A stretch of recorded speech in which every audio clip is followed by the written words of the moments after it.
Welcome to Jurassic Park.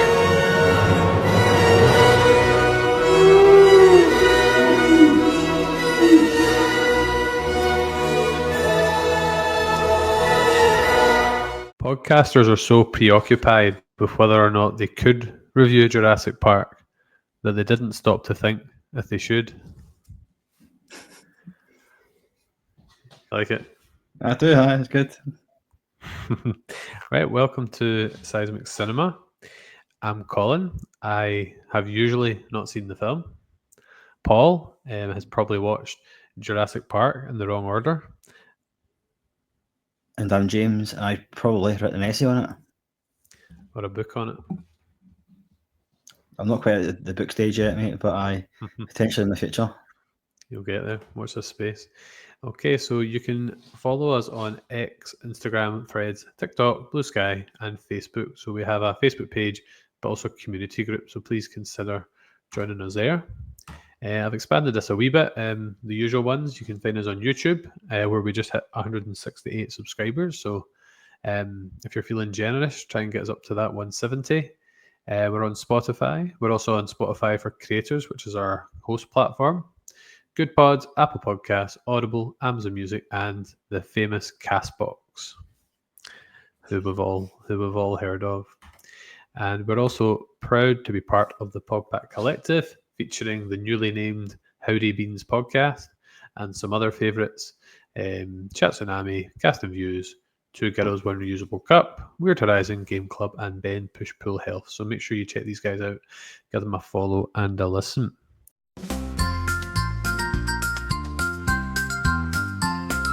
Welcome to my friendly game club where everyone is welcome. The podcast where we share, we play, we run and sing. Well, we don't run, but we do sing. Hey kids, are you looking for a new favourite fortnightly video game review podcast? Then boy howdy have we got the show for you. We take a different game every 2 weeks and we review them just like a book club. You can find us on all good podcasting platforms. And some of the sketchy ones too. Simply search for the Game Club podcast and join the club today. Okay, James, it's good to be back in the studio to review Jurassic Park. This is one I've been wanting to review for a long time, and it's always been on like the short list, but never just quite made it to the top. But we're here. Our most recent episodes, just while we're on the topic, were all festive themed. The last one was actually the Santa Claus. Actually, no, it wasn't. That's all the nonsense. It was Dread. Then it was the Santa Claus, and then it was Jingle All the Way. So my two favorite Christmas films. So before we get into Jurassic Park, James, I'm interested to see if you're watching anything other than Bigfoot or Lost. Well, finished Lost a while ago, actually. I did say a while back that the Bigfoot show I was watching had been, it was just finished and abruptly. So I found out the other day that it was like a half season thing. So the new season, the second half of the season is coming out again. So at the end of the month, so I'm looking forward to that. So I will be watching that when it comes out. And I'm actually doing a wee guest spot on casting views regarding some potential conspiracies. And he's asked me to be part of it for the Bigfoot one. So watch this space. Exciting. Yeah, indeed. I try and convince people that the Bigfoot exists. It could go one or two ways, mate. I could actually, convince people, or I could shut down Seismic Cinema because I'm a lunatic. I don't know which one will go away, but other than that, I did say in last time I was going to give Sons of Anarchy a watch, and I'm on season 2 now with that. So I'm on season 2, episode 5. So I watched most of season 1 at one point, but I didn't quite stick with it. It's really good TV, mate. Actually, I'm surprised I didn't actually watch it before. But I think I just thought it was just a bunch of guys in a motorbike club. I didn't realise how deep it goes into characters and whatever. So it's good. Good wee bit, Cool. good amount of humour, good amount of violence in Yeah. it as well. Good storytelling so far. Yeah. Well, you're a lot more consistent with the long form shows. I've just been watching wee bits of different things. So I don't know if you probably don't watch it. I've been watching some of the Traitors on BBC iPlayer. I like that. It's just one of the guilty pleasure kind of show. I watched the 2 seasons of Based on a True Story on Now TV, which is about it's like a comedy, but it's like a bit like true crime and serial killers and things like that. What was that one? Sorry. Now TV. Oh, Now TV. Okay. It's Kaylee Cuoco from Big Bang Theory and Right. the guy, what's his name? Not Tom Bateman. You know Tom Bateman? It was in like Murder on the Orient Express. I've seen it. You would know him. Been watching Skeleton Crew. I've not watched the finale yet. I'll watch that maybe tomorrow night. Got back into Dragon's Den on Friday. The new seasons started to do. I like watching that on a Friday night. I went to see Mufasa with my mother, which was all right, and watched Lion King off the back of that. I've been watching some of Lost. I'm maybe on like episode 7 or 8, just as a kind of background as you were doing, and I'm watching TV. And then I got a bit geeky off the back of Jurassic World, James. I was watching Our Planet, the nature documentary series on Netflix, the one that Morgan Freeman narrates, because I've always been interested in dinosaurs, but I've actually, off the back of it, downloaded a book called The Rise and Fall of the Dinosaurs. It's written by a paleontologist that works at Edinburgh University, actually, or University in Edinburgh. It's all about how the dinosaurs arrived, took over, and then disappeared. So very on topic, and I'm quite enjoying finding out more about paleontology. I've been interested in dinosaurs as well, mate. Do you know what I mean? Like since I was wee and things like that. So, Yeah. I'll try aye. and drop some of my newly formed knowledge into the podcast as well. The Okay. last one, I've actually made quite a few cinema trips over the last wee while. So I went with my mother again. It's becoming a bit of a trend. I don't know. It's always hard to judge with people, whether you're a Robbie Williams fan or not. However, I went to see that Better Man movie, the one where he's a monkey, and not even joking, regardless of your thoughts on Robbie Williams, it was actually a really good movie. If you actually look up on like IMDb and just search up on the news, it's actually getting really good reviews. Nah, I don't. I'm not a Robbie Williams fan, mate. I know maybe like 2 songs. No, I'm not saying you necessarily have to be. We're obviously just talking about movies here, but it was actually a really well made movie. So yeah, Was we it can your see idea that to go and see it? What's that? Was it your idea to go and see it? No, my mum asked me, but I've always liked Robbie Williams and take that growing up, so not ashamed at all. Hello, I'm Mark, host of the Project Football podcast. If you're into your football, even just a little bit, and don't mind a decent slice of football-related randomness and some new music thrown in on the side, then this may well be the podcast for you.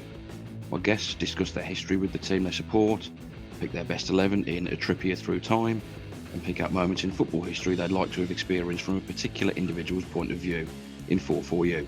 As well as that, there's a few other guest segments that deliver on the aforementioned randomness in copious amounts.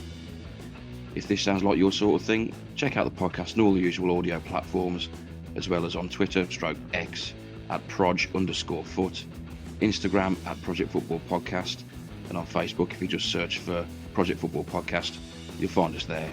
Give it a listen, you might even like it. No. Right. On to the review then. So before we get into some trivia, just wondered what your history was with Jurassic Park as a franchise. It was a franchise, mate. Aye. Or just or the movie in general.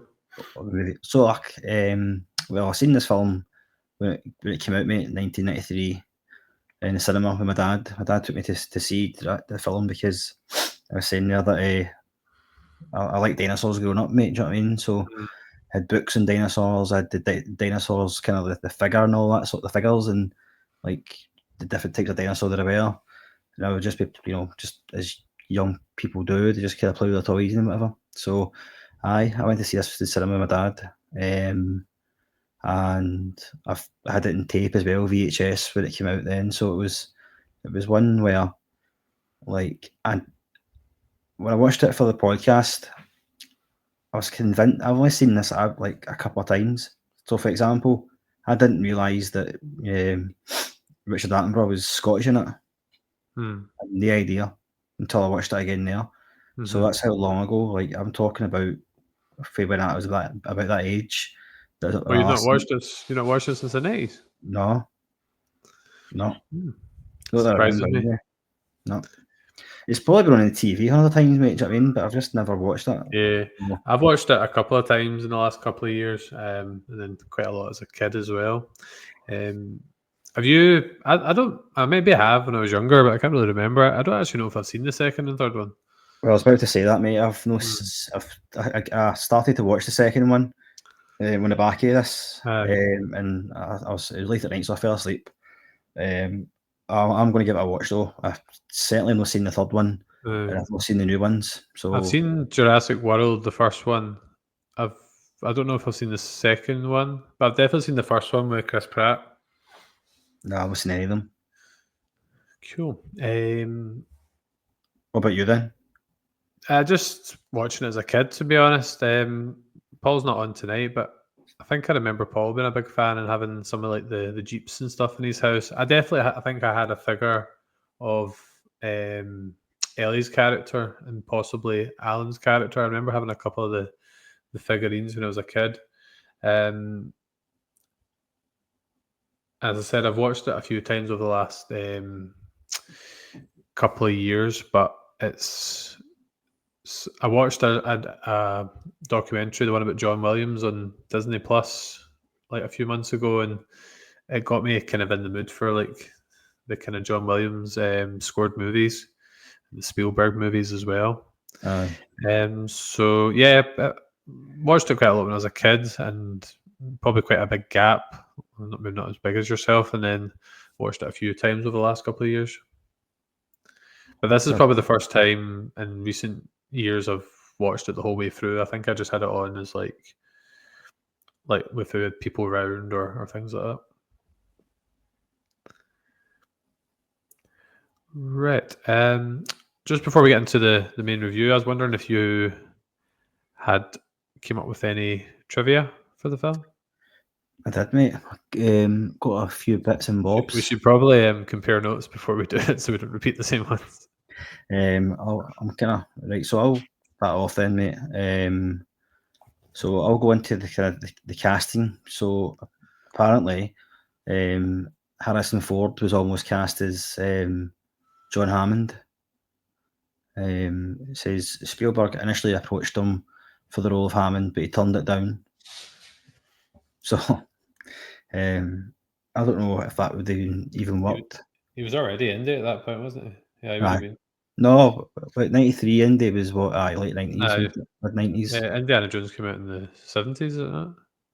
So did I, you're right, actually. Yeah. 70, I can't remember, 78, 9, aye. Yeah. I'm actually quite glad because I think Sam Neill's really good in this.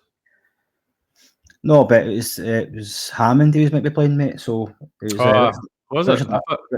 I thought it was Grant he was playing. No, Richard Attenborough's character it was, man. So I don't know how that would have turned out. I'm actually quite glad he turned down the role, mate, to be honest with you. Yeah. It did say as well in the casting that so Sam Neill, who played Dr. Alan Grant, was a last minute casting choice because it was meant to be William Hurt. Ollivander. No, that's John Hurt. You're right. Are they related now? I don't know. I'm sure. No. Your Harry Potter reference went down the toilet there, mate. It's in anyway, so that's fine. Well, John Williams did the music for Harry Potter and Jurassic Park, so there you go. Right, okay. And what else? Casting? No. Oh, it says here that Jeff Goldblum almost lost the role of E. Malcolm because he was pissing off the producers. So I don't know.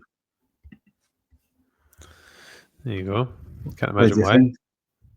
I thought this one was quite good when we're talking about the kind of impact of the movie. So it was saying that interest in paleontology had kind of disappeared, but then after Jurassic Park, a lot more people wanted to become paleontologists, and it said that since then there's been 50 new discoveries of dinosaur fossils per year, which is about one a week. So just like me downloading that book, it's had quite a lot of impact on the real world study of dinosaurs.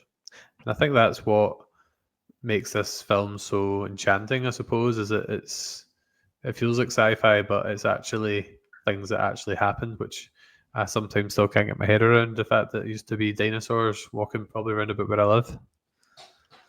That is quite mental to think that, isn't it? Yeah. Kind of wish dragons were real though. Dragons? Well, are you Harry Potter? There was some stuff about the T-Rex because it was an animatronic, and they were saying it sometimes would just like malfunction and just like scare the cast. Oh, well, I'm sure we'll go into that scene, mate. But Yeah. it was really good scene. There was a bit the cartoon was apparently Spielberg's way of condensing the exposition from the novel. Because obviously this is based on a novel, which I only found out relatively recently that was the case. Actually, seems like everything's based on a book. Was there anything else you had found? I was going to give you one more, mate. So, see the Velociraptor scene, about the practical effects. It says the Velociraptor's visible breath during the kitchen scene was achieved by shooting in a freezer-like environment to create the condensation. So that was a good scene as well. Yeah. And then I'll give you one more, mate, since I'm on it. So the Brachiosaurus sneezing on Lex was achieved using a mix of slime and honey for the effect. The actress wasn't warned about how gross it would be, so that was actually when you see that scene, that was all in kind of real time, if you like. Yeah, that's cool. I thought this bit was quite interesting. Obviously, it was even before the novel was published, they knew it would be a hit movie. So the author Michael Crichton was paid $2 million before he'd even published his novel. So they'd obviously seen like a manuscript and like, right, we need to make that as a movie. Well, they knew what they were doing, didn't they? I thought this bit was quite sweet, actually. Steven Spielberg gave the cast tiny raptor models, and Jeff Goldblum's got it in like a special place in his house, and Laura Dern used to put it in her son's bedroom when he was a kid, and it would scare the bejeebies out of him. Oh, that's quite sweet, quite nice.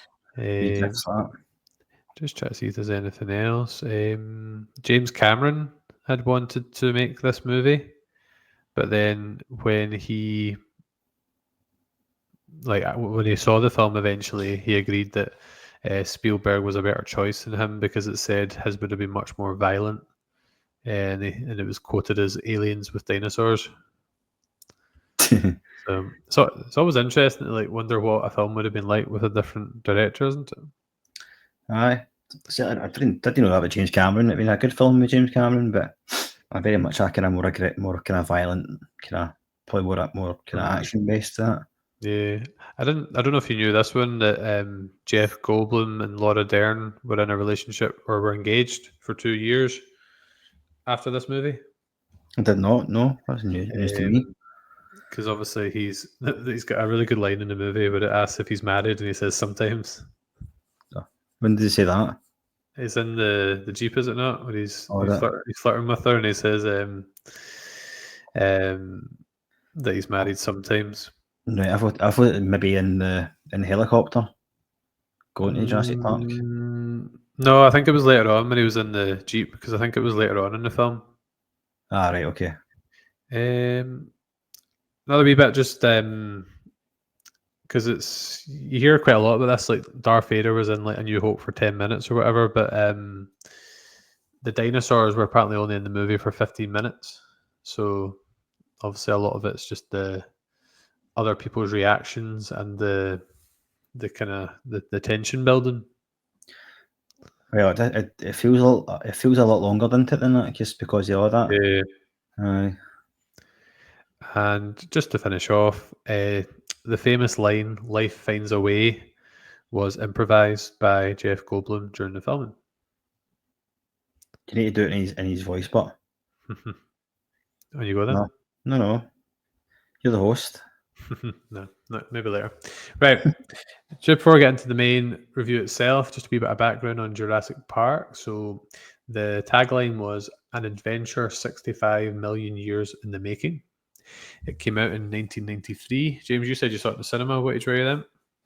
8. 8 years old. It comes in at 2 hours and 7 minutes. It's an adventure or sci-fi movie, kind of, with the recreation of the dinosaurs. The synopsis is: an industrialist invites some experts to visit his themed park of cloned dinosaurs. After a power failure, the creatures escape, putting everyone, including his grandchildren, in danger. It was directed, as was said, by Steven Spielberg, written by Michael Coop, possibly. Michael Crichton also wrote the book. It got 8.2 on IMDb, 68 with the critics, 91% on Rotten Tomatoes. The budget was 63 million, and then the box office, which includes a re-release, is 1.029 billion. So I think it definitely blew things out of the water. It won 3 Oscars: one for sound, one for visual effects, and one for sound effects. And finally, the cast: we got Sam Neill as Alan Grant, Laura Dern as Ellie Sattler. Again, try to read my writing. You know. Remember? Sattler. Jeff Goldblum as Ian Malcolm, Richard Attenborough as John Hammond, Bob Peck as Robert Muldoon, Wayne Knight as Nedry, and Samuel L. Jackson, my Star Wars reference, as Ray Arnold. As Ellie Sattler. Yeah. So a pretty iconic cast. Always amuses me, but the fact that Richard Attenborough is obviously playing this dinosaur entrepreneur, and then his brother is like the voice of nature shows, real world nature shows. I bet they had some interesting conversations when they're both alive. David Attenborough's still alive. I know, but Richard doesn't. I know. The way you said that. I just mean when they're both alive. Right. So we'll get into the review. So the opening scene is where they're transporting the Velociraptor, and then there's quite a tense scene where one of the workers is starting to get pulled into the enclosure, and I think if I remember saying, the workers like basically saying to them to shoot the dinosaur. I shoot her. He said, shoot her. Shoot her. But then he just gets pulled in, and what do you make of that intro then? Just that first scene. It was quite tense, wasn't it? It's just kind of. It seemed quite dark, because we obviously see Jurassic Park as it's going to be quite a nice wee kind of environment, but it starts off quite tense, and probably a mechanism for what's going to be lying ahead. Do you know what I mean? We don't even need to see the dinosaur to know that it's dangerous. Do you know what I mean? Mm-hmm. But all through it, you get the tension builds, because you always hear somebody. I can't remember what the guy's name is now, but it's like, tread carefully.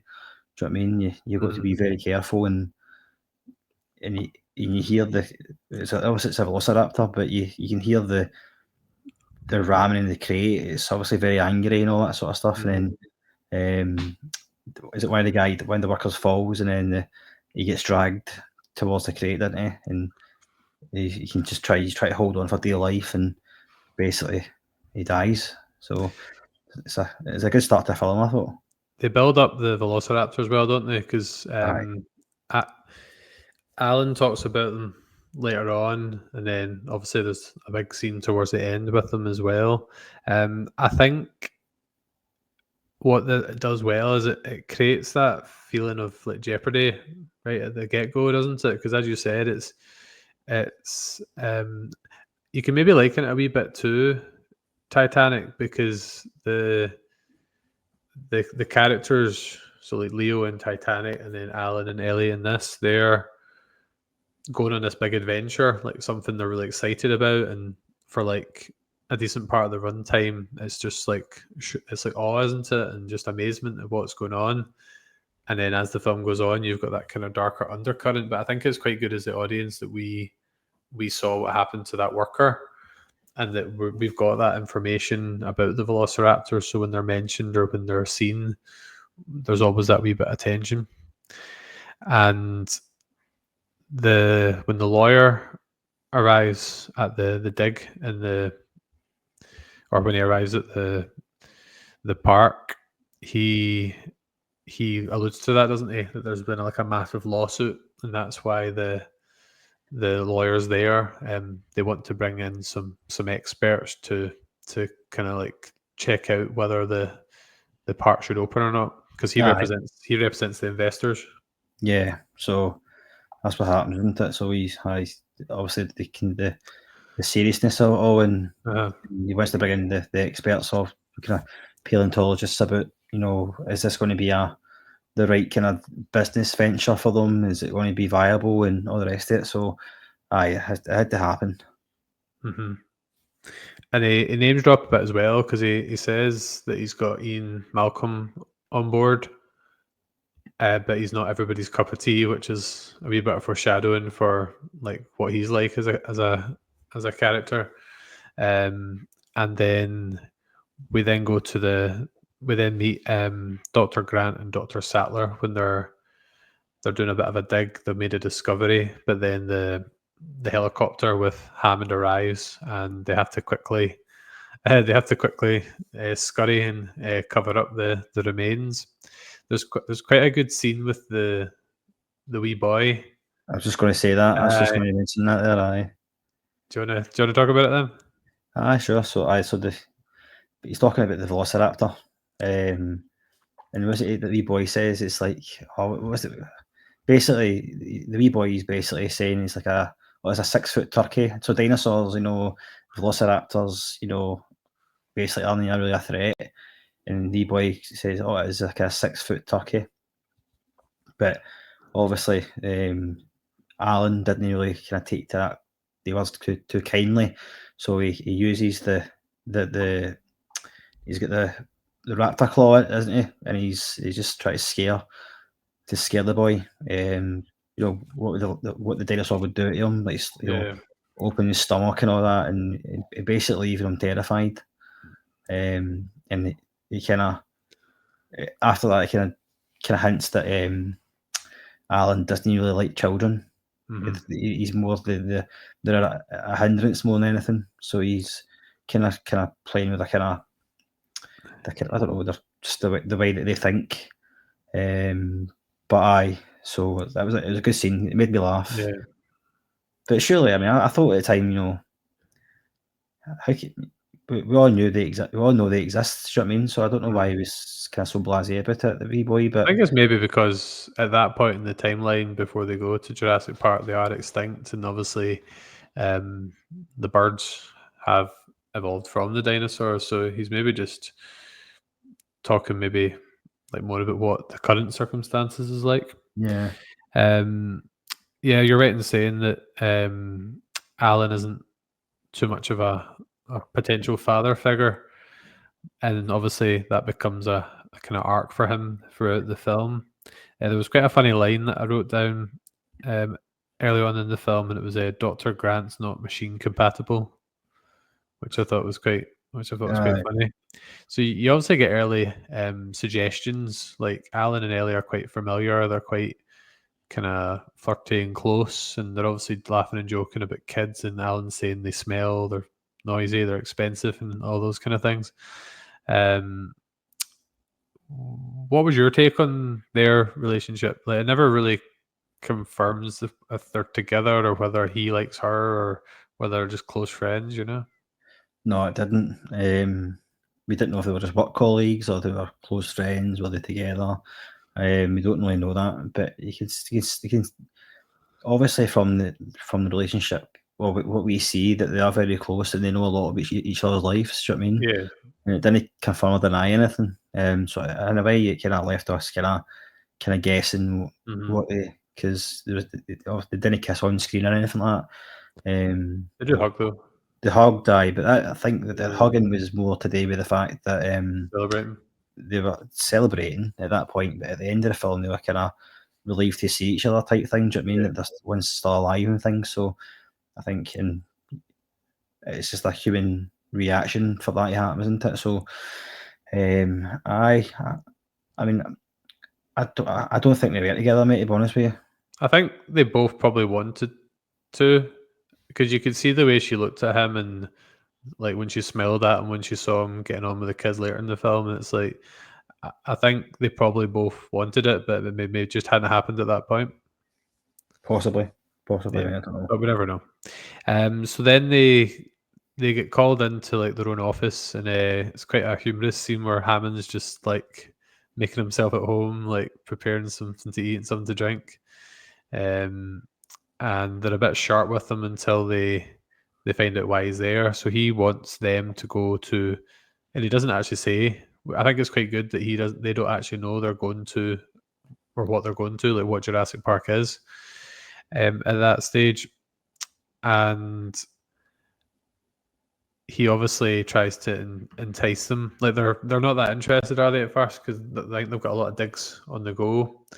But then he offers to fund their dig, and they're like, we're listening. And then it's like for like the next 3 years, and then all of a sudden it's just everything's set into motion, and then off they go on the chopper. Yeah. I wasn't obviously happy with him, mate, because like the helicopter came in and it was like it just kind of ruined their digs. You know what I mean? That they were doing, and he came in and opened a bottle of champagne. It was like he didn't even ask. Do you know what I mean? He just kind of made himself at home. And so they were reluctant, mate, to take on his offer. But then when he said, I'm going to fund your project for the next 3 years," and they got their heads turned by that. But it was good, mate. He didn't actually utter the words Jurassic Park to them. Yeah. That's the big reveal. The quote that everybody knows that during the film. You need that. I think you need to wait for that one. Just drawing on the book I was talking about earlier, there was a lot of like discoveries in like the 60s, but then the 70s and 80s were quite like slow in terms of discoveries. So I think that, and the reason for that was the lack of funding for the project. So that obviously shows why. That obviously can explain why they were so desperate for the money as well. If that was what the landscape was like at the time. I mean, I don't imagine it being a cheap thing to do. Do you know what I mean? So Yeah, a lot of manpower. I'd love to do that.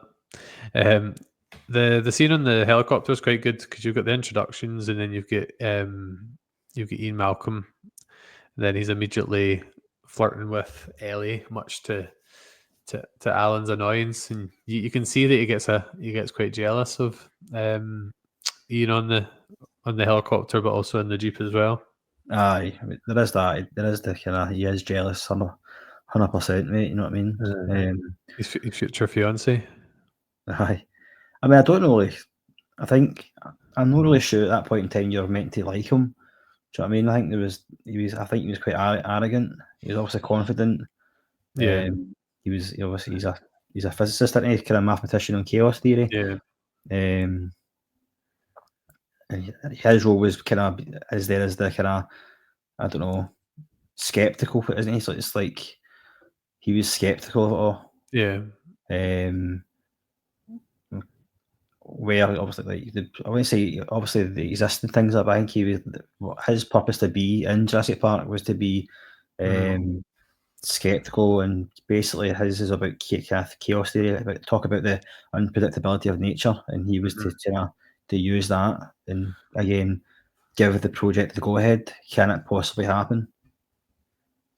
Yeah, it's quite it's not actually what I remembered chaos theory from, because it's actually mentioned in, I don't know if you've ever watched Spaced, the TV show that Simon Pegg did before Shaun of the Dead. Yeah, Yeah, they talk about chaos theory quite a lot in that. I think Ian was possibly the most interesting character in the movie. Like, I think his thoughts on chaos theory, his thoughts on like the ethics of the bringing the dinosaurs back. I think that's what really made this film as good as it was those elements. As you said, Yeah. having somebody to kind of go against the grain. No, yeah, I think instantly we kind of, as the viewers, just kind of want to we kind of root for the Ellie and Alan, don't we? But there's somebody else coming in. Aye. Not he's going to disrupt it or anything. That isn't his purpose, but it's just somebody, another variable in play that, okay, I don't know if I'm going to like that person, because you instantly do gravitate to like Alan and Ellie. Yeah. So I think he was interesting, mate. You get out to like him. Yeah, I think you like them more as you go on. So this is skipping a wee bit ahead, but there's a scene when they're at a table and they're talking about after they found out why the dinosaurs are coming back. But there's a line that Hammond says it's quite funny, where he's like you guys are meant to be on my team, but the only one is supporting me is the blood-sucking lawyer, and it just cuts to the lawyer, and he's like he's looking dead smug. So I think it was quite good that Alan, Ellie, and Ian weren't just following along with the awe of the film, were they? They were actually like saying, like, pointing out the issues and the dangers. I think that again added a bit of like the complexity to the film. Oh yeah, I think you'd be rude kind of not to do that. Do you know what I mean? It'd be kind of stupid, because if something that comes along, there has to be dangers, and again, all the ethics that are involved in it. The reason behind it all, why things are happening. It is good that they weren't just going along with it, mate. They were having to raise potentially the right issues. And it's also a good message for the children as well. So, like, to actually question things and not just go along with them. But we're jumping a wee bit ahead. So my favourite scene, my favourite scene in the whole film's when the helicopter's arriving at the island, and the John Williams music swelling, and then you get the first viewing of the dinosaurs, which is the Brachiosaurus. What do you make of that moment where you see Alan and then obviously Ellie's reaction to seeing the dinosaurs? It's one of the most iconic ones, isn't it? Because they're in the Jeep, and then they're looking out from the Jeep and they see the Brachiosaurus, and it's like Alan's kind of take his eyes off the dinosaur. And he's trying to get Ellie's attention as well, and he can feel her head, and he turns it around, and they both kind of stand up, and it's like, take the glasses off. It's like, this is unbelievable. I'm seeing this with my own eyes. Everything that we have worked towards to find out how dinosaurs lived and how many years, what the species was and all that.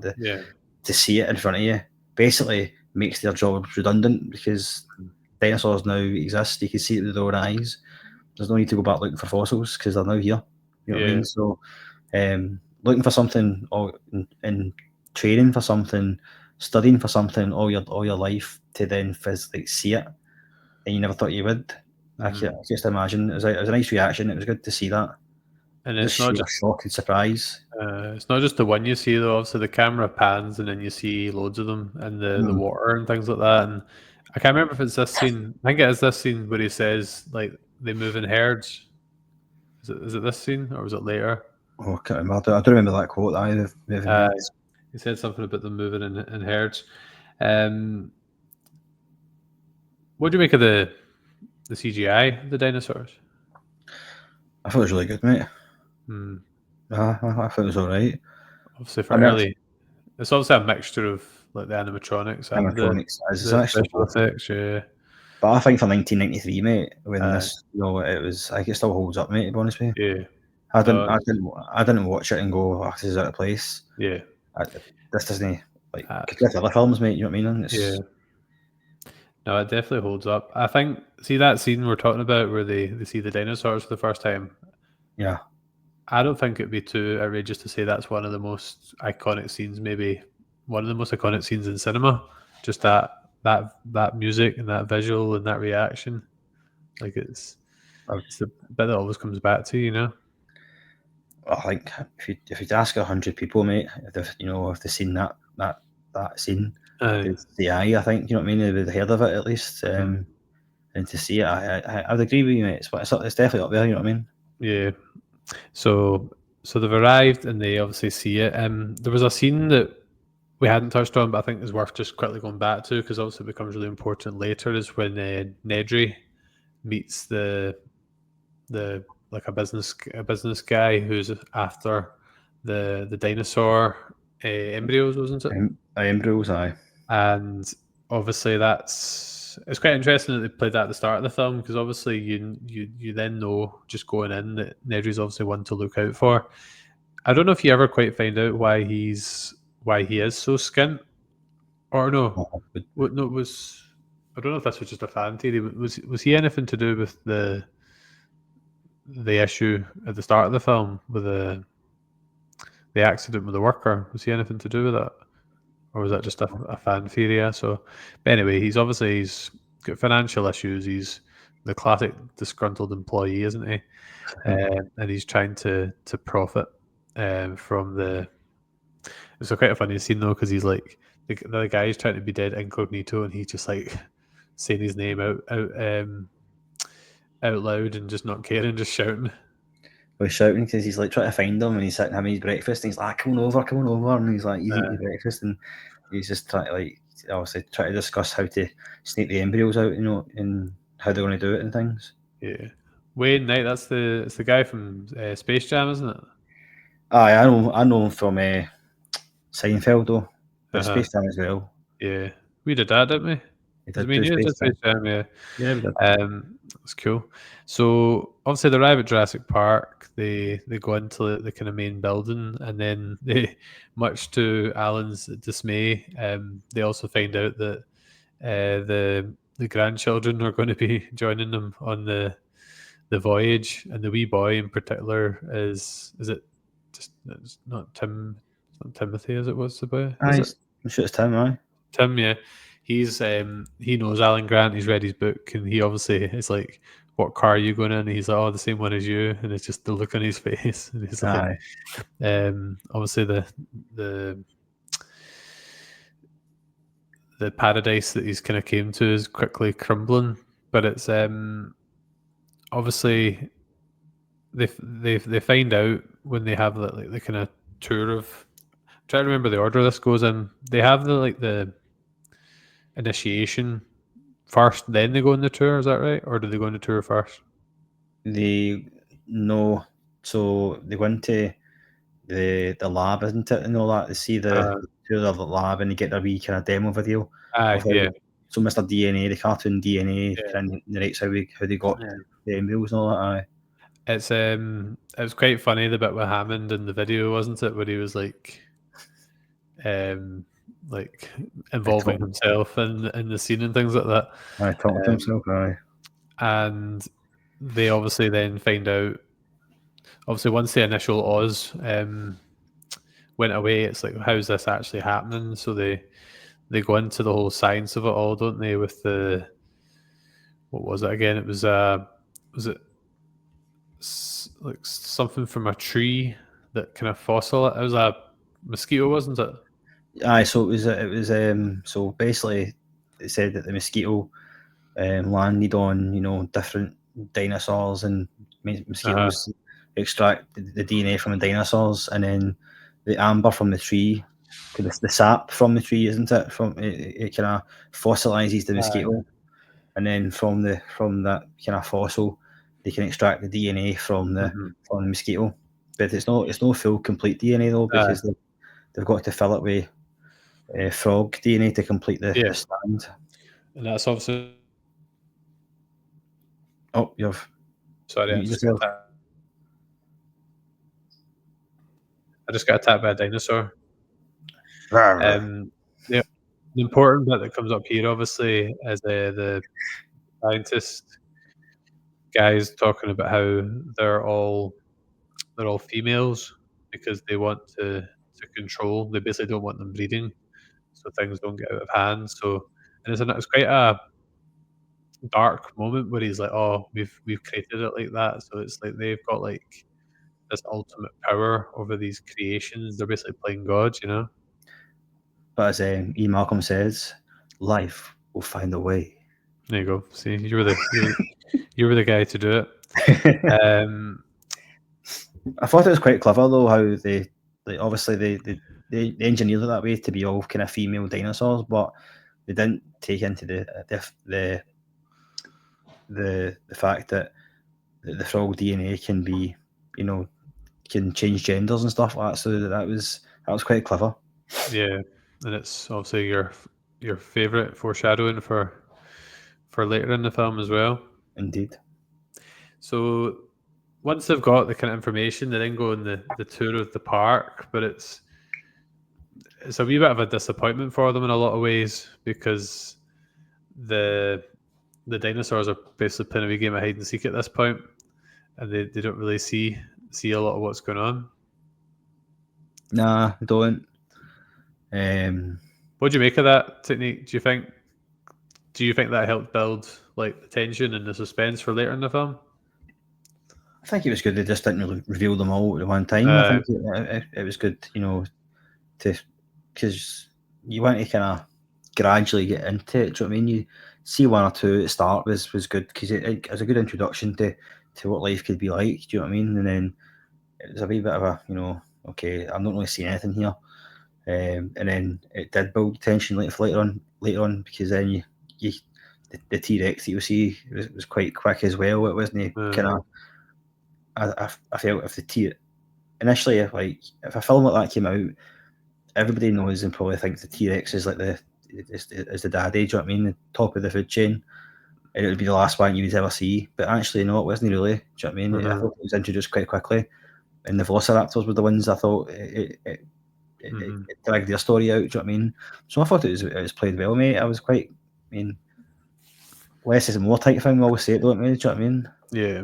Although you can't help because obviously when you're watching this film, you're kind of thrown into the adventure. So you also feel a wee bit like Alan and Ellie that you're desperate to see the dinosaurs. So it can also be a wee bit frustrating that bit as well when when there's not a lot going on. Obviously, Well, of course, because we're along for that. We're along for that journey with them. It would be frustrating to be fair. Do you know what I mean? Because again, this is their world, isn't it?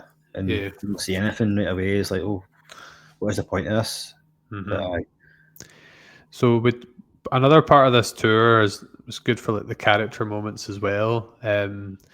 This is where Ian Malcolm does his kind of chaos theory demonstration, and it was quite funny when Alan just jumps out the car and he's like, "See, I couldn't have predicted that he was going to do that." And then Ellie jumps out as well, and he's like, "Oh, I didn't see that one coming either." he's just sitting talking to himself. I actually think he's my favorite character in the film. I don't know about you. I think he was good. I think if you want to compare them all, mate, I think I would be. I know who my least favorite character is in the film. Ooh. A shadow of a doubt. Are you going to reveal? Yeah, it's the girl, Lex. She's a pain in the arse. Okay. Um, poor girl. That's just kind of asked with that crying stuff, man. Do you know what I mean? Yeah, I think it was interesting. I think like somebody talking about kind of physics and maths and things like that. Do you know what I mean? I'm instantly drawn to people who talk like that. Yeah. So he has. I think he's maybe typecasted to that kind of that. I don't know, typecast is maybe like because he has done loads of roles kind of thereafter. But you see the collector and was it Guardians of the Galaxy? Yeah, he's that. But he's also the scientist in Independence Day as well. Do you know what I mean? I've got some trivia about the chaos theory with the water. Okay. Don't know if you saw this. So Spielberg wanted the T-Rex to announce its presence before the audience saw it, and he came up with a way to do it.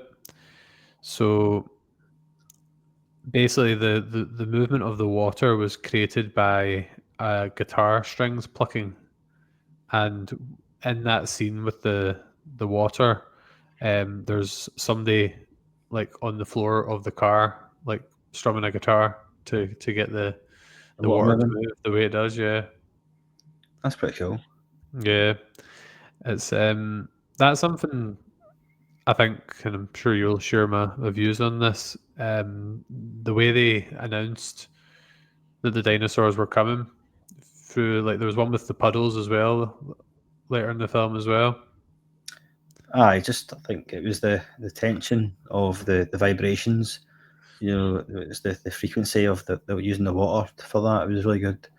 And instantly, obviously, the camera kind of pans in on the water or the glass or whatever, Yeah. and then you could see the dinosaur was approaching. Mm. So again, building tension to that fact. You go, okay, something bad's going to happen here. Yeah, But I can hear it. It's getting faster. I can see the water vibrate. Like you can see it moving. It's still going to end well. So it was good. it's a creative way to do it, I think. Aye. They then transition on and they go to the T-Rex paddock, and then we see the the lunch getting served up. Obviously the goat is lowered into the paddock, and we obviously see the end result from that as well. And there was a few scenes in this that, watching it as a kid, would have been quite like intense, like because the girl you don't like's a vegetarian, isn't she? Aye. And I can't remember what character it basically says, like, you've never had lamb chops or something like that. I can't remember who said it. Was it the guy that kind of looks after him? Muldoon. Muldoon. I think it Yeah. was him. What do you make of that guy? I thought I quite liked him. He was like the kind of keeper, wasn't he? He was like the guy at the start. I thought he was alright. Obviously, he made his demise later on in the film, but I thought he protected them, didn't he? Yeah, I thought he was kind of he's just kind of like the brave guy. He's just kind of told by Hammond to just go out and rescue the kids in the middle of the storm, and he just kind of does what he's told, doesn't he? Aye. And then there's another kind of scene of awe where they come across the sick Triceratops. Can we come back? Can we come back to the lunch is served moment? Yeah, sure. I don't know if I like that scene, mate. I mean, a poor goat getting. I mean, that's an animal there. Do you know what I mean? Yeah. Getting served up for lunch to a dinosaur. Do you know what I mean? And well, they obviously talk about how some of the dinosaurs are vegetarian, but some of them aren't. So I suppose they got to eat. Suppose it's better than human being, isn't it? Getting put in there. They've got to. Let's not open a Jaws shark debate. I won't, mate. We can move on to the sick Triceratops. So one, I think, is it Ellie or is it Alan? One of them, they say it's their favorite dinosaur. I'm sure when they come across it. Maybe Alan. I think it's Ellie because she's the one that stays with it. Aye, she's quite happy to put her hand in the feces. That bit's a bit. I was glad I wasn't eating my dinner when it came to that bit anyway. They obviously find out there was some kind of berries or something, wasn't it, that was making it sick? Aye. Wasn't he him again? Can't remember. I should tell you that's a mask, but it was made it sick. It's another good scene though, just in terms of showing how amazed the main characters are by the dinosaurs, isn't it? Aye, definitely. And you can see the size of it as well, man, compared to a human being. Do you know what I mean? It's like completely like when you watch it, it's like lifelike. You can see, it's just pure realism. Mm-hmm. And you can see the reactions to it as well, mate. Do you know what I mean? It's again, it gets you kind of more being on the adventure with them. Yeah, something bugged me about this scene. So obviously, this is the scene where you can see the weather starting to change, which is like a storm's just the classic setup for when everything starts to go to pot, isn't it? Again, just to use the Titanic analogy again, it's a bit like the start of that film's in the daylight and it's all cheery, and then when the sun goes down, that's when all the stuff starts. So it's kind of similar in this film, where as soon as it starts to get dark, that's where the kind of horror elements and the disaster stuff starts to come in, you know? Well, if I was put my essay head on, mate, it would be, it's the rain, and it's like, all when it starts to rain, all is not well with the world, and things go to pot. Do you know what I mean? So, yeah. But what I didn't get about this scene, I don't know your thoughts on this. See the fact they just left Ellie by herself with a dinosaur, and when they know the storm's starting to come, and then Alan's just like, okay. It just seemed quite careless, like kind of like it doesn't. It's not how I'd imagine Alan would have reacted in that situation. yeah, I don't know if they knew how bad it was going to be, but also they knew that it had to come back. They were called back to the compound, and the tour had to be cancelled or postponed, whatever they said. But you wouldn't leave a man or a woman in the field. Yeah. I mean, but I was just surprised he was so like accepting of the fact she wanted to stay by herself. Well, but he trusted us. I mean, he's not going to be. I think we're also viewing that with the knowledge that we know that Nedry's got a plot. We know that things are going to get bad, so we're obviously looking at it from that perspective. Because obviously the park is safe as houses. You know what I mean? At that current time. So the storm's also important for another reason, because it basically forces so Nedry's plan was to steal the embryos and then get on the ferry, wasn't it, and leave. Yeah. But then the boat ends up leaving early because a lot of the employees are leaving the island, so that's obviously quite important as well. But before he can do that, he does his you're the computing guy. He does his work on the computer and basically shuts down all the fences and all the security and different things. Aye, so he disables all the security systems, doesn't he? So that basically it's for him to get out, essentially, isn't it, as well, though? So he's disabled all the security systems. So with doing all that, he's cancelled all the security, electric fences, all the key security systems. Everything's unlocked. And he does that, everything just goes, chaos starts, and then that's your chaos theory starting to unwind, isn't it? But lucky a bit of what he hacks into but doesn't really need to hack because he's got control of it, so he's as if he is dead in that. But he is a computer programmer. What was the phrase he used? He was like, "I'm not respected in my lifetime," or something like that. I will never be underappreciated in my lifetime. Underappreciated, that's what it is. Because he was obviously quite good at what he did. Aye, but underpaid in his view. And that's why he obviously seeks the money from elsewhere. Do you know what I mean? He is appreciated and he'll get what he wants for somebody else. I thought it was actually quite funny though, because see the scenes where like Ray Arnold, Samuel Jackson's character, is like asking him to do things, and he's like, I'm going to go to the vending machine. He's like, I'll do it later. Like he's just like he's not really making a secret of the fact he's unhappy or disillusioned. He's just really open about it, because there's a scene where him and Hammond, he's just giving him, like, they're having a bit of a back and forth. Well, I think he just fed up, mate. You know what I mean? But I don't know. We've all had people we've worked with before that's maybe I felt underappreciated, or maybe either that, or maybe that maybe in the opposite side, that they're lazy and I don't know, man. But I think everybody knew that he was.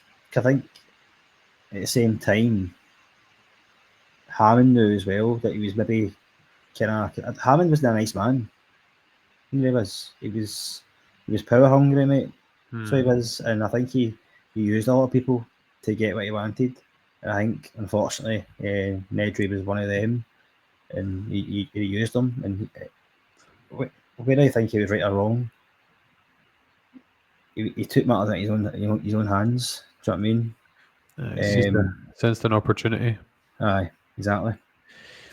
So obviously the storm's going on. Nedry's starting his escape, but everyone else is kind of still out in the open. So the two jeeps are kind of stuck in the middle of nowhere in the storm, and then that's where we finally get the iconic T-Rex scene. So it's a good opportunity to ask you, James. So I would go with T-Rex personally, but do you have a favourite dinosaur or in the I movie do. anyway? It's not. Oh, I favourite dinosaur in general. So it's the Brachiosaurus, mate. It's my Is that the favourite one dinosaur. is that the one in the first scene? Yeah, the one with the big long necks. Aye, they're pretty And you cool see as them, well, to be fair. and you see them again later on in the film when sneezes over Lex. I don't know, man. I've also the fascination with The vegetarians, aren't they? the army. Aye, that's probably because I probably know if I ever meet one, mate, I'll be safe. Do you know what I mean? I can jump on top of it. Yeah. I like giraffes as well, mate. So I don't know if I like just animals with long necks. I don't know. In terms of like the movie image, and like the visuals for like the advertising and stuff, the T-Rex was always kind of front and center, wasn't it? Aye. I mean, the T-Rex suits wee kind of hands, like, oh, Yeah. you know, It's like Rex from Toy Story. Rex from Toy Story run a bit with his wee hands, but He has a T-Rex, doesn't he? it was a T-Rex, but the Rex, a from T-Rex. Rex from Toy Story was the Aye. T-Rex. Yeah, of course he was. Yeah, I think so. Yeah, green one. It was interesting though because I saw something that the novel for the movie or the novel that preceded the movie. The dinosaur that's on the cover of the book wasn't actually from the Jurassic period; it was from the Triassic period. But the author didn't actually realize that was an error. He just liked the image. I mean, sure, right, okay. Yeah, just me dropping my dinosaur knowledge. Keep it coming, mate. I hope there's no like real dinosaur experts listening to this, or I'm going to get found out really quickly. Did you ever watch the TV show Dinosaurs in the 90s? No, No? Fucking hell, man. think so. It was good, mate. You know, I'm sure you've seen it. No? No, I'm going to send you the trailer for it, mate. Send us a link. So sorry, but we're off on a bit of a tangent there. So the T-Rex starts just causing chaos, doesn't he? Yeah. Slamming the cars, scaring the children, just doing all sorts. I think this scene, sorry, mate, I'm just going to jump in here. I think this scene's probably my favourite scene, mate.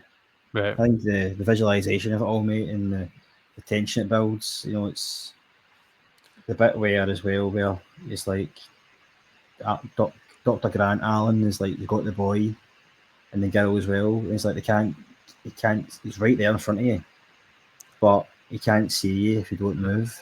Mm-hmm. And they're just staying, still as statues. They're not moving. The dinosaur, the T-Rex, kind of moves the car around as well, and then move around the car. It's like, what's going to happen here? You know what I mean? So I thought that whole scene was amazing, mate. It's probably my favourite scene.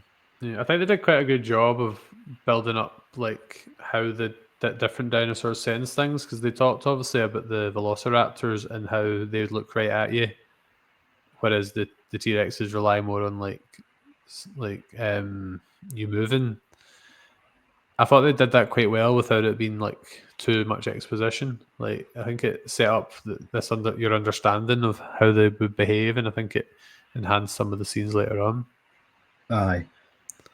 So, they told you about dinosaurs' strengths and weaknesses, and then later on in the film, at some point in time, it came to fruition. Do you know what I mean? You seen that?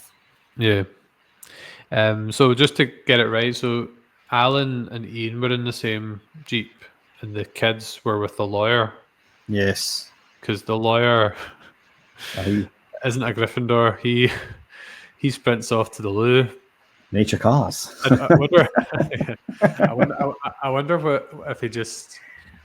I think he did have an issue with his bills at that point when he saw the T-Rex. I think most people would, to be honest with you.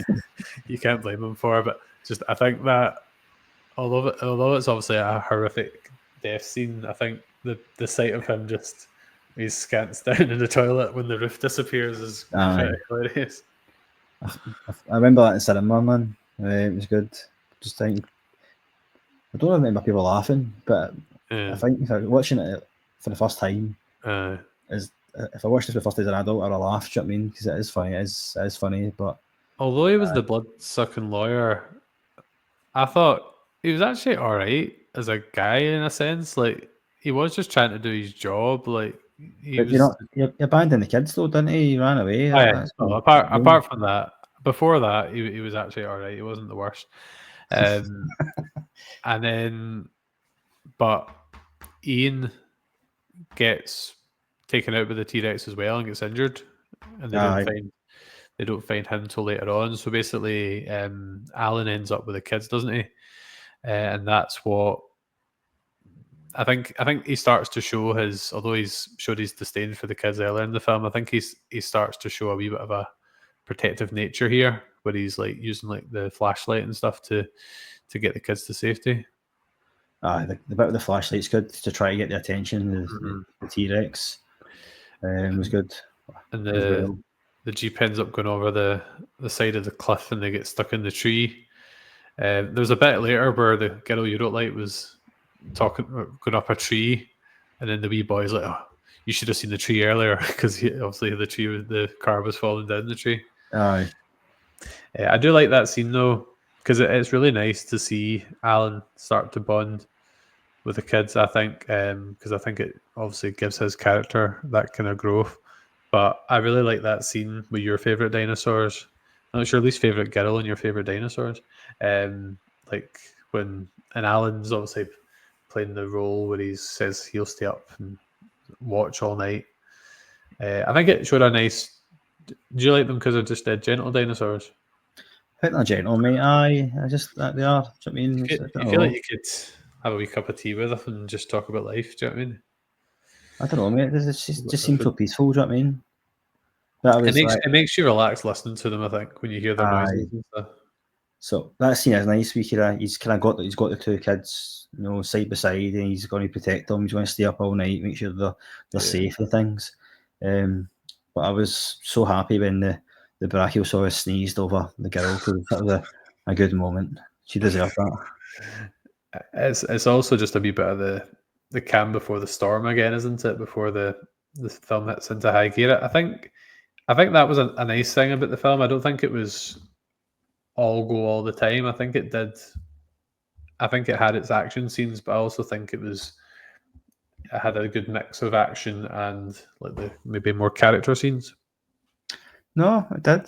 I think it did quite well. I mean, it could have just been dinosaurs chasing folk for the full 2 hours. I think it was on for 2 hours, wasn't it? It's quite a long film. Yeah. But it wasn't. It was more kind of getting into different characters and history about dinosaurs as well, mate. I thought it was good about that. It was more of a film you'd learn from as well, and that was important. Yeah. And then also we talked earlier about how Nedry had escaped. I must admit his death scene is quite satisfying and quite funny, quite scary as well, to be fair. Because he obviously is working at Jurassic Park, but he doesn't seem to have the love for them the same way. Like he's quite rude to the one that he encounters, isn't he? The Dilophosaurus. Dilophosaurus. It was. I mean, I don't think he's no knowledge of dinosaurs, mate. To be honest with you, do you know what I mean? If he knew what that dinosaur was, I don't think he'd have been rude to it. So I think he's just ignorant to that. He's just in it for to get in and out for that moment in time for the embryos. But he's just a computer programmer. He is basically opening, closing the security systems, really. So I think he's got no knowledge about that. So he doesn't know what dinosaur he's encountered. If he did, he probably wouldn't have been enacting that way. But his death scene is because the dinosaur does appear to be quite sweet, doesn't it? It's making me noises and things. And I'll be honest with you, I've even heard of this dinosaur, mate, to be honest with you, until Jurassic Park. Apparently that thing where it spits was it acid? Apparently that's not a real thing that dinosaur does. That was just invented for the film. Or I don't think it's acid. It did Or that. something. It shoots something at him, doesn't it? Aye, it kind of sounded like a rattlesnake or something like that, didn't it? As Do you well. not think Listen, when it reveals its true colours, do you think that bit's quite terrifying? that is aye. You know, it put me in mind of mate. It put me in mind of peacocks. He's I good. hate. He's good at peacock. I honestly hate them, mate. I am. I'm saying I'm scared of them, mate. Aye, because I Why remember scared of him? because see where I stay, right, and Chris from What's the Script will know exactly what I'm talking about here, right? So there's a place where I used to stay in East End of Glasgow, right? And it's a place called Tollcross. It's a wee kind of farm, right? In Tollcross Park.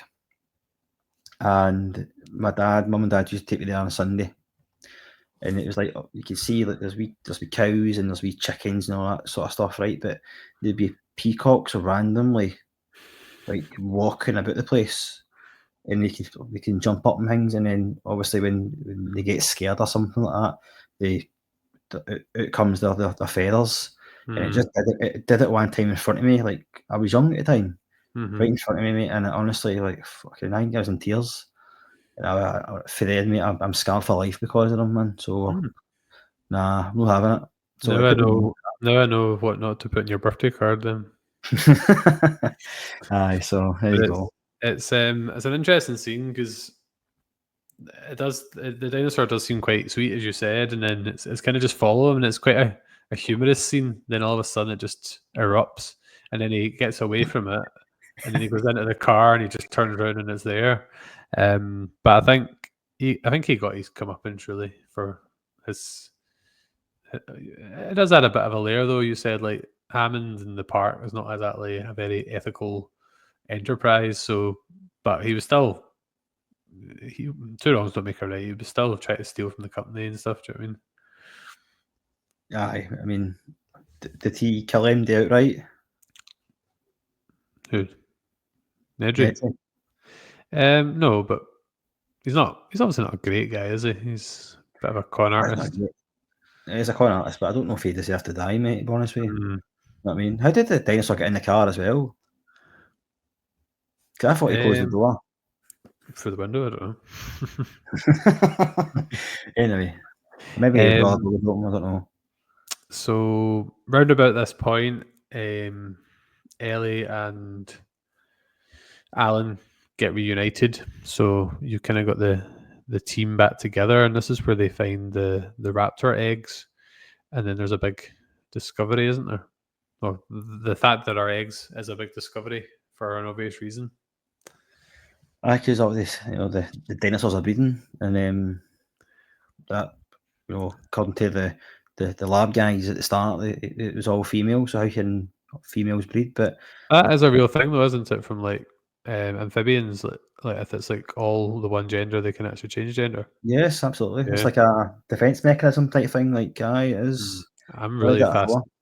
I'm fascinated by all this stuff. Like, see, watching that Our Planet documentary, how it was just talking about how like some like sea creatures just evolved, and then just started to walk out the water, and that's how mammals were created, and the jellyfish detaching itself from the seafloor and stuff, and being the first creature to do that is it's all pretty fascinating stuff. I think it's like a defense mechanism. So it's like like frogs or other kind of amphibians or whatever. Can change sex, single gender environments or something like that. I can't remember what exact words he says, but so I thought that was quite clever, mate, because Dr. Grant knew the type of species it was that a frog that it could do that, and he's linked it to Jurassic Park. So I thought it was quite clever, and that discovery was quite frightening. Yeah. However many there were, his is increased by 6, 7, 8, 9, 10, however many there are. Do you know what I mean?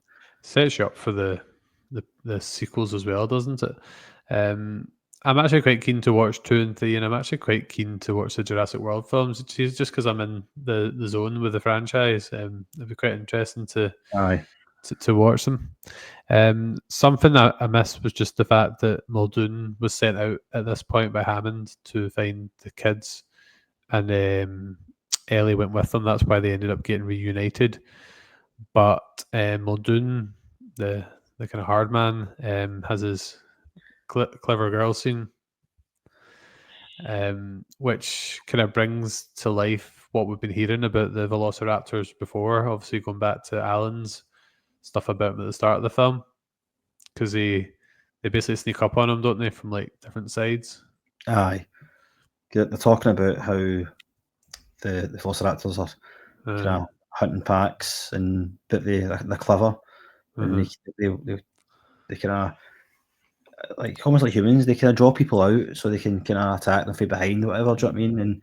And so I think they're maybe the Muldoon's- scariest.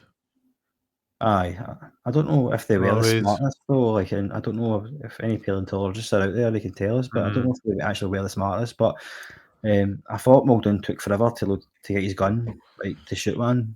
I thought, but I know he had to be quiet and things. But the Velociraptor was staring at him like constantly. He wasn't moving. Yeah. But that was to distract him from what was coming from behind him. Mm-hmm. And then you get that moment where his last words was like "clever girl," and I think that was a kind of acknowledgement of the fact that they did outsmart him. He did say at the start of the film as well that was it him that said it about they were trying to get into a fence, like into a compound or something, and they were testing different bits of the fence. Mm-hmm. And he said something like they never attack the same place twice. Yeah, they're learning. So they're constantly learning. Bit like your AI. Indeed. There's a lot of, just in the topic of clever girls, there's a lot of good lines in this film, isn't there? Aye. We covered all your favourites, so have you got any other ones you want to throw in there? I can't remember any. I've not I any. actually made a few notes for. I haven't been making notes in a while, but just try to see if there's any ones we've not mentioned. I did like Samuel Jackson's one actually. Aye. Hold on to your butts. Yeah, I wrote that down, but I also there was a line where I think it was Nedry actually said to the dinosaur, "No wonder you're extinct." Aye. And another one I thought was funny when they were looking for Nedry was someone said, "Check the vending machines." There's also Nedry as well when you go to into the computer. He's got a wee GIF going. No. Say the magic word and that's it. Say the magic word. Samuel, I just want to add before anyone gets on my case here, the two Star Wars references in the film are Mace Windu, obviously, but Laura Dern was also in The Last Jedi, which I absolutely hated her character in that, but that's a different story. Laura Dern's also in Twin Peaks as well. I'm just going to throw that out there. There you go. Sorted. So we then got on to another, obviously we've talked about a lot of iconic scenes here, but the kitchen scene is pretty awesome, isn't it? Aye, that is good. I think it's probably my second favourite scene, mate, to be honest with you. Yeah, I think it's just seeing the dinosaurs in such a normal location, wasn't it? Just like a kitchen. Aye. And just the kids obviously, the girl you don't like actually outsmarted them a bit using like the reflections and stuff. Well, that's true. Aye. I mean, she did do well there. Yeah.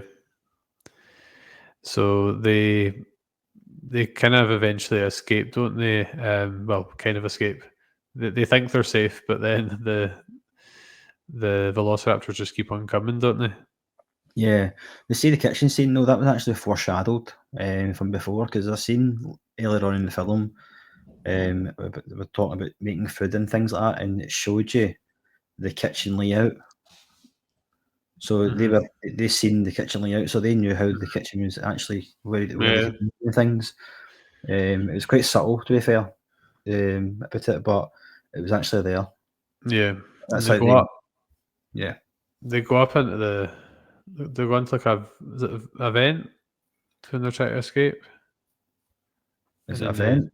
Aye. They're up in the ceiling, aren't they? And then the Velociraptors are attacking them from below. So they eventually get out into like the kind of main foyer bit, and they're basically surrounded by the Velociraptors. But then, like the dinosaur version of King Kong, just the T-Rex just appears, doesn't he? and that kind of lets them escape. And there's actually another iconic line here because Hammond obviously pulls the car up just in front of the building, and it's a great line actually by Alan, isn't it? It's like upon reflection, it's like, I have decided not to endorse your park, and then he goes like, neither so have I, or something like that. So he obviously flawed character, but he obviously isn't totally deluded in that he realizes that all the stuff that's happened can't happen again, essentially, and that he's kind of given up the dream as well.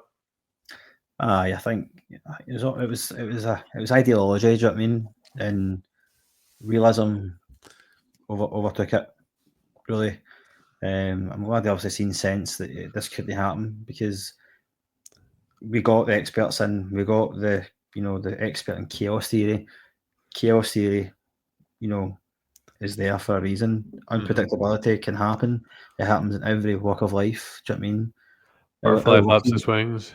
Our working life is unpredictable. We can't predict exactly what's going to happen every single day of our working life. So in a way, we have chaos theory.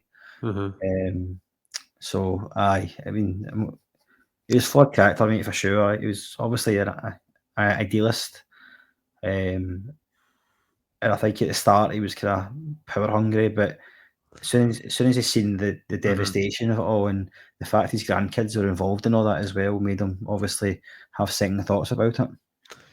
There was something I saw earlier. Michael Crichton, the novel writer, intended John Hammond to be a dark Walt Disney.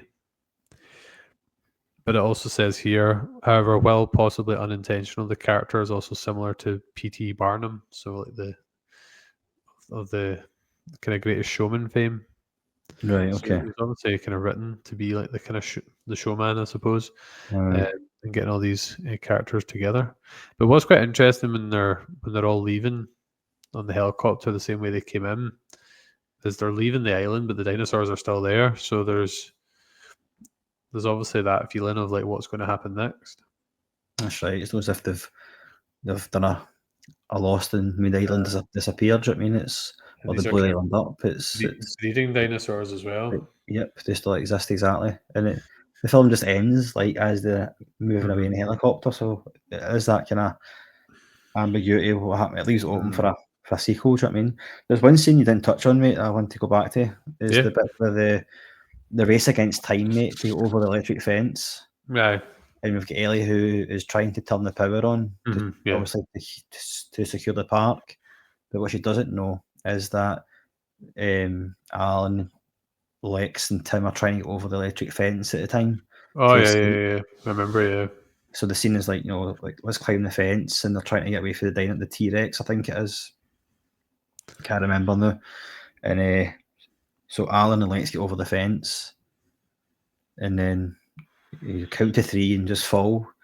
As he counts to 1, 2, as he counts to 3, the fence is turned on and he gets blown back. And the boy gets fried. Alan saves his life as well. So there's that kind of element of it as well, that he's a caring. There's a funny scene before that where he touches the fence and he kids on, he's getting electrocuted. That's quite funny. That's something my dad would do. I'm glad you mentioned that, actually, because on the plane at the end, the 2 kids are basically sleeping on Alan, which obviously is showing the closeness that they've built up across the film. When I was watching the film this time round at the start, I was like, were the kids really necessary? But I think they were necessary for Alan's character. I don't think they maybe played as big a massive a role in the rest of the film. They could have maybe been substituted out for other characters, but I think the impact they had on Alan was important for his character. For his development, it was, because otherwise it would just be him running away from dinosaurs. I think, again, like you could have subbed them in for different characters, but really it would have to have been children. What I didn't like about Lex as well was that she was painted to be some kind of hacker as well, which annoyed me. And it's like at the end where she hacks into the Unix system. Oh, I know the system, and can make me bother. Shut up, hen. honestly. So, That's so that's the real reason you don't like her. she's a better programmer than me. No, I don't know. Fair enough. Right. Well, I think that was a pretty in-depth review. Anyway, I think we're the dinosaur experts. Yeah, I'm a However, T-Rex expert. but before we give our seismic stars, I've got some messages from our seismic supporters. Oh, I like to hear them. So give a wee shout out then. So we've got Kevin and Jason from the KJ and A podcast. It's an amazing film. The cast is great. The animatronics are probably the best ever. Every minute of it called back to the kid in me that loved dinosaurs growing up. So I think we can relate a lot to a lot of those comments. Absolutely. So make sure you give Kevin and Jason a wee follow there. The Grey's Taproom podcast, who we've collaborated with before, said one of the greatest movies ever, way ahead of its time, and an all-star quality cast. Again, give them a wee shout out. Reboot Deboot, who we were close to collaborating with recently, said Jurassic Park has 5 different versions that were released. Some have less violence to make the rating PG. One version cuts out the raptor cage kill and the lawyer going to the dig site. Oh, that's a good scene. Depending on the region you're living in, who knows what version of Jurassic Park you saw. So that's quite interesting that there's so many different versions out there. Yeah, I think I commented back to Reboot Deboot on that one. I didn't realise that was even a thing. So there's different versions out there. Yeah, Dissect That Films, they're one of the greatest movies ever made, so there's a bit of a theme there. The stellar cast, the amazing practical effects work by Stan Winston, the state-of-the-art visual effects, and the brilliant direction by the legend himself, Steven Spielberg. What more do I need to say? And VHS Abyss Chris. Sorry, that was hard to say. Iconic. The cast is amazing. The FX still holds up to this day. The whole T-Rex scene is awesome. True masterpiece by a master director. And Scenes in Sonic's podcast said Jurassic Park is a classic, stellar cast. Oh, that word came up again. Iconic score. Yep, John Williams deserves all the shout outs. And the realistic dinosaurs and effects make it one of the greatest films of all time. And the last one was Dr. Willie's Business for Nerds podcast, who shared our post and said one of my favorite movies of all time. So make sure you give all those people a follow and a listen. Yeah, thanks very much, guys. That was a lot of interaction there for Jurassic Park. A lot of love for it. Yep, that's good. And let's see where we're at with it then. So, James, what would you give this one out of 10? I'm going to give it a 9 out of 10, mate. Okay. I think you know why. The girl. Yeah. I don't know. No, she did. She did frustrate me, mate. I can't lie about that. I thought everything was brilliant, mate. Do you know what I mean? It was beautifully done. I thought the characters were all interesting enough. Do you know what I mean? I think the CGI, animatronics in it, the